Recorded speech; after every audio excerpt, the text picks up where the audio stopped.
Bonjour tout le monde. Alors aujourd'hui, je vais vous montrer comment on découpe une maquette d'un site web dans Photoshop pour pouvoir l'intégrer et puis intégrer notre design web en HTML et CSS. Alors, pour cela, nous allons découper juste les parties qui nous seront utiles et puis les parties qu'on peut faire avec du code CSS. Là, on va pas les découper, comme par exemple le texte qui est écrit ici, comme accueil, à propos, service, produit, etc. Donc, tout ceci, on va pas le découper parce que on est capable de le faire avec du CSS. Alors, la première chose qu'on va faire pour le découpage, donc on va cibler les zones de notre maquette qui vont être découpées et puis séparées dans un dossier à part. Alors, j'ai déjà expliqué la notion de l'objet dynamique. Alors, tous les objets ou bien toutes les zones que nous allons découper, on doit les convertir en un objet dynamique. Alors, on va commencer par exemple par le séparateur qui est ici. Donc, on va le découper parce que on en aura besoin pour faire la séparation de ces zones-là. Alors, ce qu'on va faire, c'est que c'est c'est le calque qui contient le séparateur. Alors, c'est lui, si je le désactive, c'est bien lui. Alors, je fais bouton droit sur le calque et puis je vais faire convertir en objet dynamique. Alors, lorsque je vais le convertir en un objet dynamique, il suffit que je clique sur la vignette qui se trouve tout en bas, là, le petit objet. Alors, je double-clique et là, je vais avoir mon objet ou bien mon image séparément de ma maquette.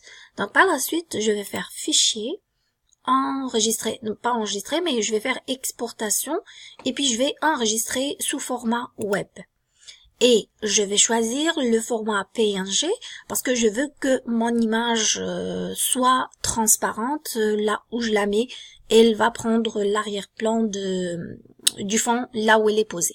Donc je vais utiliser le format PNG 24 et donc on voit clairement que la taille, le poids de l'image il est pas vraiment très grand, c'est 121 octets.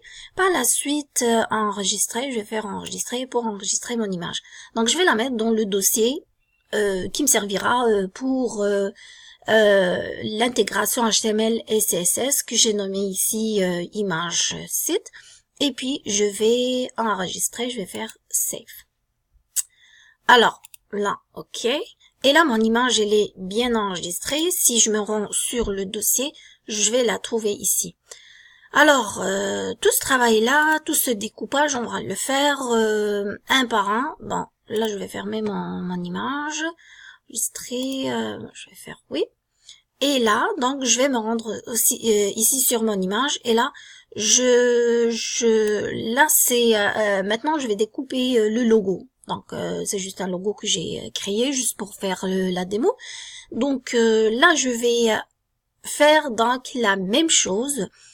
Rendre mon image, mon logo ou bien tout le travail qui a été fait sur cette image-là, je dois le rendre en objet dynamique et par la suite l'enregistrer. Et ceci, je dois le faire pour toutes les zones que je veux découper. Alors si je veux rendre ceci dynamique pour que mon travail soit plus rapide, alors il y a une méthode à faire, c'est jouer sur les actions. Donc créer une action qui va faire le découpage automatiquement. Donc, je vais automatiser cette action-là.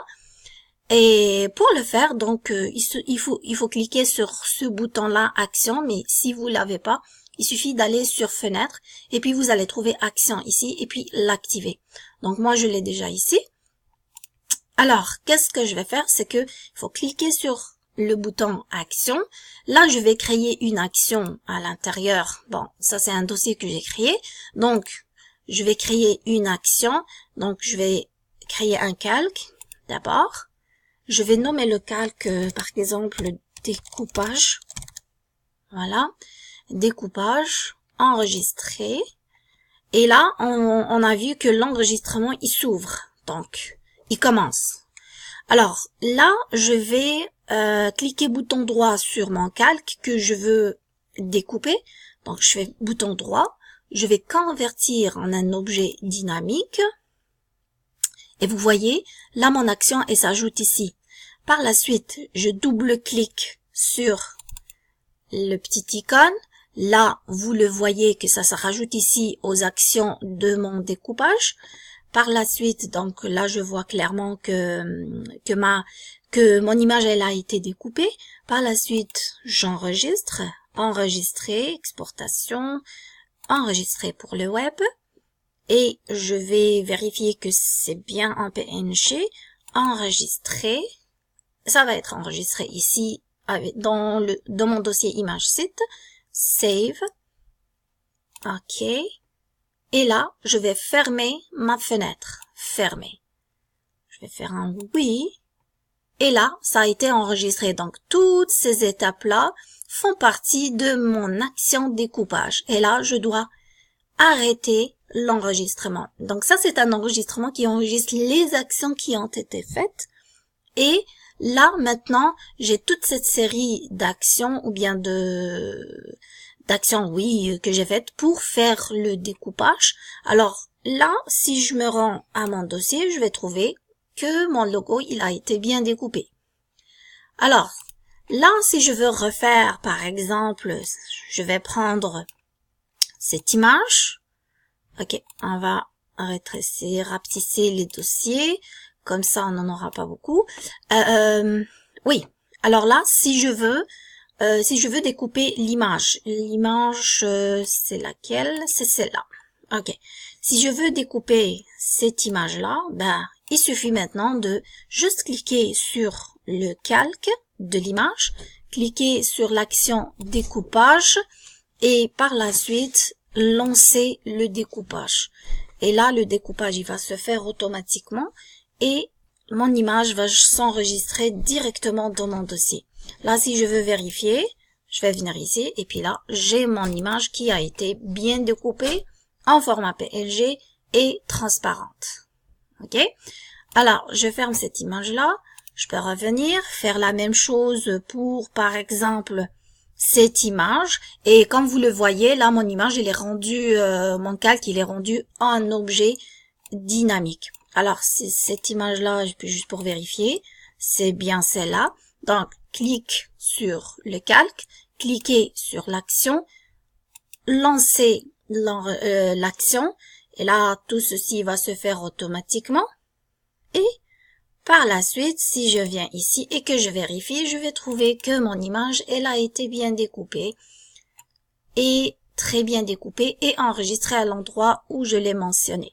Donc, comme ça, on va procéder sur tous les boutons, toutes les parties pour faire le découpage. Et par la suite, on va voir dans la tuto prochaine pour comment faire l'intégration avec de l'HTML et CSS. Merci.